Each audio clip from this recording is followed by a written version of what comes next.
Shalom, selamat malam jemaat Tuhan. Kita bersyukur kasih Tuhan terus dinyatakan dalam kehidupan kita. Hari ini boleh kita jalani dengan selamat sejahtera. Sebelum kita beristirahat, mari sejenak kita menghadap Tuhan dalam renungan malam pada saat ini. Firman-Nya akan diberitakan dari Injil Yohanes pasal 11 ayat 45 sampai 57. Sebelum kita membaca dan merenungkannya, mari kita mohon kekuatan di dalam doa. Kita berdoa.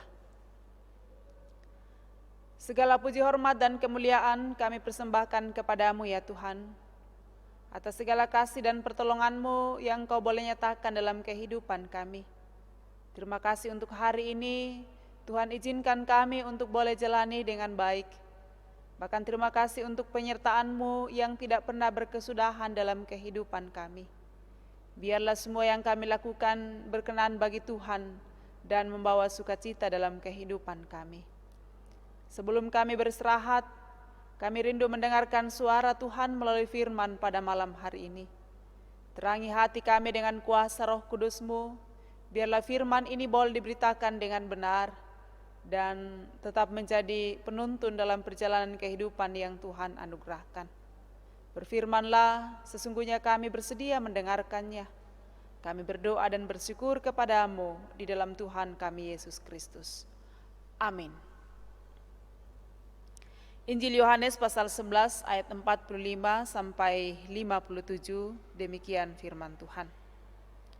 Banyak di antara orang-orang Yahudi yang datang melawat Maria dan yang menyaksikan sendiri apa yang telah dibuat Yesus percaya kepadanya. Tetapi ada yang pergi kepada orang-orang Farisi dan menceritakan kepada mereka apa yang telah dibuat Yesus itu. Lalu imam-imam kepala dan orang-orang Farisi memanggil mahkamah agama untuk berkumpul dan mereka berkata, "Apakah yang harus kita buat? Sebab orang itu membuat banyak mujizat. Apabila kita biarkan dia, maka semua orang akan percaya kepadanya, dan orang-orang Roma akan datang dan akan merampas tempat suci kita serta bangsa kita."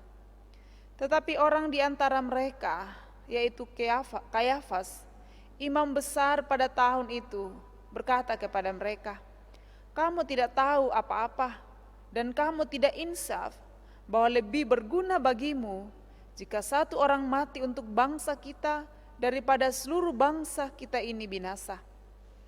Hal itu dikatakannya bukan dari dirinya sendiri, tetapi imam besar. Pada tahun itu ia bernubuat bahwa Yesus akan mati untuk bangsa itu.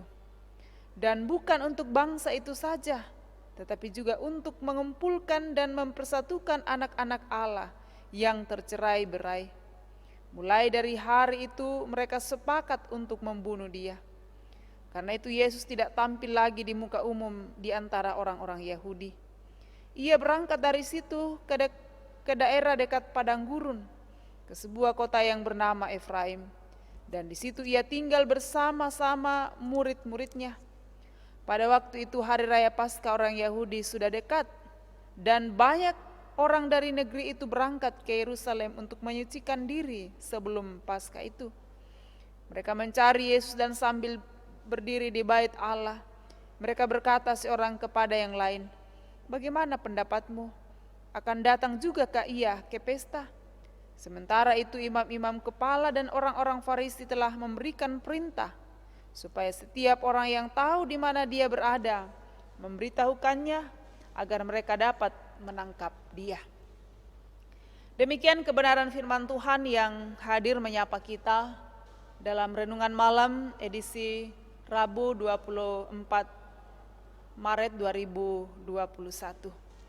Penuh harap kiranya lewat firman Tuhan ini kita semua diberkati dan tetap menjadikan firman-Nya sebagai penuntun dalam kehidupan kita. Sejenak kita hayati bagian firman Tuhan yang telah kita dengarkan bersama dalam tuntunan tema kesaksian dalam pengorbanan. Kesaksian dalam pengorbanan. Bapak, Ibu, saudara-saudara yang sama dikasihi Tuhan, tidak bisa dipungkiri dalam kehidupan kita bahwa Ada banyak orang yang mau berbuat baik, ada banyak orang yang mau melakukan kebenaran, tetapi menuai penolakan. Mereka tidak diterima, mereka tidak disukai. Dan mungkin saja bahwa yang tidak menyukai adalah mereka-mereka yang terus mau berbuat yang tidak benar dalam kehidupan ini. Ini sebuah realitas, sebuah fakta yang mungkin pernah kita alami dalam kehidupan. Kita mau berbuat benar, kita mau melakukan yang baik, tetapi bukannya kerinduan kita untuk melakukan kebaikan itu disambut dengan baik, tetapi menuai pemberontakan. Nah, ternyata hal ini pula yang dialami oleh Yesus. Pembacaan kita ini adalah bagian dari satu peristiwa yang dilakukan oleh Tuhan Yesus ketika Ia membangkitkan Lazarus. Mujizat kuasa yang dinyatakan oleh Yesus ke tengah-tengah kehidupan orang banyak pada saat itu, yakni membangkitkan Lazarus. Bukannya bahwa peristiwa kebangkitan Lazarus itu disambut dengan baik oleh orang banyak, tetapi justru apa yang dilakukan oleh Tuhan Yesus itu menuai protes dari orang-orang Farisi, bahkan ahli-ahli Taurat yang ada pada saat itu. Dan apa yang mendasari? Karena mereka seolah-olah mendapat saingan. Mereka tidak mau menerima kenyataan bahwa Yesus memiliki kuasa. Mereka tidak setuju bahwa Yesus diutus ke dalam dunia untuk memberitakan kebenaran dan melakukan kebenaran, termasuk di dalamnya dalam peristiwa ketika Yesus membangkitkan Lazarus. Bapak, Ibu, saudara-saudara yang sama dikasihi Tuhan, kebaikan yang dilakukan oleh Yesus sesungguhnya sebagian besar orang tidak mau menerima sebagai sesuatu hal yang berharga. Tidak mau menerima sebagai sesuatu hal yang luar biasa dalam kehidupannya. Tetapi bersepakat bagaimana menjauhkan Yesus dari kehidupan mereka. Bersepakat bagaimana melakukan sesuatu yang akan membuat Yesus tersingkir dari kehidupan mereka. Itulah yang saya katakan dari awal tadi, bahwa dalam kehidupan kita ini ada banyak orang yang mau berbuat baik, melakukan kebenaran, tetapi menuai protes, menuai penolakan dan sebagainya. Bapak, Ibu, saudara-saudara yang sama dikasihi Tuhan, apa yang dilakukan oleh Yesus, kesaksian-kesaksian Yesus semakin meyakinkan kita bahwa Dia adalah anak Allah yang diutus ke dalam dunia. Kesaksian Yesus dalam pengorbanan sekaligus menjadi jaminan kehidupan bagi kita sebagai anak-anaknya. Dia berkorban dan pengorbanannya itu menjadi sangat berarti dalam kehidupan kita sebagai anak-anaknya. Minggu ini kita kenal sebagai Minggu Sengsara yang kelima. Saat-saat di mana anak-anak Tuhan kembali diajak untuk merenungkan betapa pengorbanan Kristus dalam kehidupan kita sungguh sangat berarti. Pengorbanan Kristus sangat berarti. Pengorbanan Kristus luar biasa bagi kehidupan kita. Sehingga jangan kita sia-siakan pengorbanan Kristus itu hanya karena kekerasan hati kita tidak mau menerima kebenaran dalam kehidupan ini. Biarlah kiranya perenungan firman malam hari ini tetap mengajarkan kita, mengingatkan kita bahwa kebenaran tetap kebenaran.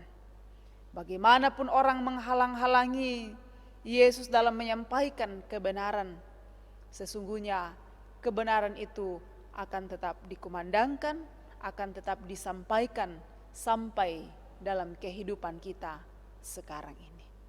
Tuhan memberkati dan firman-Nya menjadi bagian kehidupan kita. Amin. Mari kita berdoa. Tuhan sumber kehidupan kami bersyukur kepadamu atas firman-Mu yang boleh menyapa kami bersama pada malam hari ini. Biarlah firman ini menjadi pegangan kehidupan kami, menjadi penuntun dalam perjalanan yang Tuhan anugerahkan. Banyak hal yang tidak kami mengerti, tidak kami pahami tentang firman-Mu karena kami punya keterbatasan. Biarlah kuasa Roh Kudus-Mu yang akan menolong dan memampukan kami untuk menjadikan firman-Mu ini sebagai pegangan kehidupan kami. Malam hari ini kami terus bersyukur kepadamu atas kebaikan-Mu yang Engkau boleh nyatakan bagi kami semua. Kami boleh melewati hari ini dengan baik dan berkati apa yang telah kami lakukan. Kami tetap merindukan kemurahan Tuhan akan dinyatakan dalam kehidupan kami selanjutnya. Ketika berbagai aktivitas yang kami lakukan setiap hari, Tuhan menolong supaya semua boleh terselesaikan dengan baik. Demikian ya Tuhan, kami terus berdoa untuk berbagai pergumulan yang dihadapi oleh umat-Mu. Kami percaya bahwa kasih-Mu yang luar biasa akan menolong dan menguatkan kami untuk melewati setiap pergumulan. Dan terus melihat bahwa pergumulan kami tidak akan pernah melebihi kasih Tuhan yang luar biasa. Kami percaya bahwa Tuhan punya cara, Tuhan punya waktu yang tepat untuk melepaskan kami, bahkan terlebih memberi kekuatan bagi kami melewati sejumlah pergumulan yang ada. Terima kasih untuk hari ini Tuhan, dan kiranya kami boleh beristirahat malam ini dengan baik, dengan selamat sejahtera. Esok pagi pun kami boleh bangun karena kemurahan Tuhan. Terima kasih ya Tuhan. Kami berdoa dan bersyukur kepadamu di dalam Tuhan kami Yesus Kristus. Amin.